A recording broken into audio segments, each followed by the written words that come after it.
नमस्कार मंडळी. मनोरंजन विश्वातून एक अत्यंत दुःखद बातमी समोर आली आहे. लागीर झालं जी या मालिकेतील एका दिग्गज अभिनेत्याचे रस्ते अपघातात दुःखद निधन झालं आहे. त्यामुळे संपूर्ण सिनेसृष्टीवर मोठा दुःखाचा डोंगर कोसळला आहे.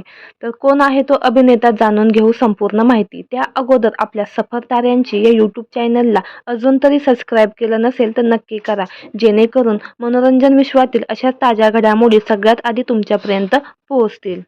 लागीर झालं जी या मालिकेतील टीव्ही अभिनेता संतोष हनुमंत नलावडे यांचे अवघ्या 49व्या वर्षी अपघाती निधन झालं आहे.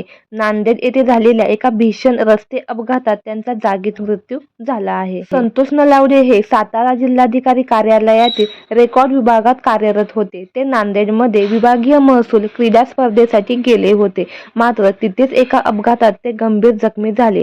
त्यांना तातडीने खासगी रुग्णालयात दाखल करण्यात आले. मात्र उपचारादरम्यानच त्यांची प्राणज्योत मावळली. संतोष नलावडे यांच्या कामाबद्दल बोलायचं झालं तर त्यांनी हौशी या नाटकामधून आपल्या अभिनय कारकिर्दीची सुरुवात केली होती. त्यानंतर अप्पी आमची कलेक्टर, शेतकरी नवरा हवा, लाखात एक आमचा दादा, मन झालं बाजिंद, लागीर झालं जी यासारख्या लोकप्रिय मालिकांमध्ये त्यांनी महत्त्वपूर्ण भूमिका साकारल्या आहेत.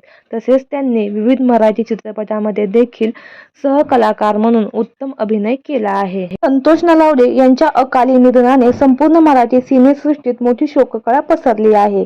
त्यांचा मनमिळावू स्वभाव आणि उत्कृष्ट अभिनय यामुळे ते कायमच प्रेक्षकांच्या आठवणीत राहतील. तर मंडळी, आपल्या सफर ताऱ्यांची या यूट्यूब चॅनलद्वारे संतोष नलावडे यांना भावपूर्ण श्रद्धांजली. धन्यवाद.